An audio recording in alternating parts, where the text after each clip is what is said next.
When I went to design school, I started at Syracuse University, and that was very, very merchandise and marketing focused. And then I transferred to the School of the Art Institute, which was very conceptually focused. And that sort of conceptuality came into the idea of wanting garments to be dictated by the wearer, and being able to flip things upside down or wrap things in different ways really lets the person who's wearing the clothes decide how that garment gets to be worn. Fall 2010 was inspired by a lot of things that all of my collections are inspired by, mostly the architecture in the city and the mix of nature and the sun setting over the lakefront, and kind of taking a look at some of the patterns that are on the lake as I run down the lakefront path. Materials are obviously really important to me, being an eco-friendly line. I work with organic cotton. Most of that cotton is organically grown here in the United States. The majority of what I do is actually sweaters, and so the sweaters are usually knit from a recycled cotton yarn. They're mostly scraps from Hanes and Fruit of the Loom, and different t-shirts. When they cut out those t-shirts and make them, typically in South America,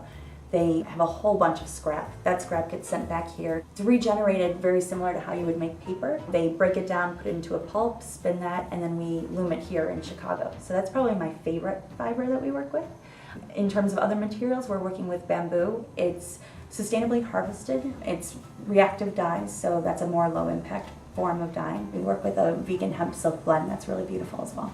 Sustainable fashion seems to be very important to my North Shore clients. I'm Alexa's hybrid living partner. A lot of my North Shore customers are really excited about that. It's great to be able to work so closely with women who share the same ideas and beliefs, and are also excited that a lot of the pieces can be worn in different ways, because a lot of times we talk about how wonderful it is to be able to get a lot of use out of one piece of clothing, and I found my North Shore clients really love that. I think that convertibility is very important to my North Shore clients. Most of their lifestyles seem to be very much on the go, whether it's needing to get up super early and get a workout in before the kids have to get to school, but then going to either a lot of different events and working on different boards, and then preparing dinner and being ready for the whole nightlife as well. What's nice especially about a lot of my sweaters is that they can be thrown on over workout clothes, then put back on with jeans and tank top, and then they'll wear that exact same sweater turned upside down to be a shawl as a cover-up for a gala.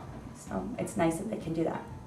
The design process is really fun. For sweaters, it's much more focused on geometric shapes. I kind of play with all those different geometric shapes to figure out how they're going to translate into a sweater. I start kind of looking at different colors and looking at different fabrics, and then I work one-on-one with my knitter. I used to do all of my knitting myself, but now that we've grown, I work with a knitter here in Chicago, and then we take it back here and sew it here at the studio, and that's how we get our sweaters. Being from Highland Park, I went to high school in Highland Park. I know that area very well, and I think the style there is out of this world. I learned everything about fashion actually from being at E Street Denim. Thomas George sort of mentored me. I originally thought I wanted to be in neuro research, and then he was like, no. You should be working with clothes. I really learned quite a bit from working at E Street, understanding that there was a difference between just looking, cute, and really understanding fit, and just seeing how happy that could make somebody when they got something that fit really, really well, and it made them feel so great about themselves. It was addictive. I knew that I needed to be a part of that industry.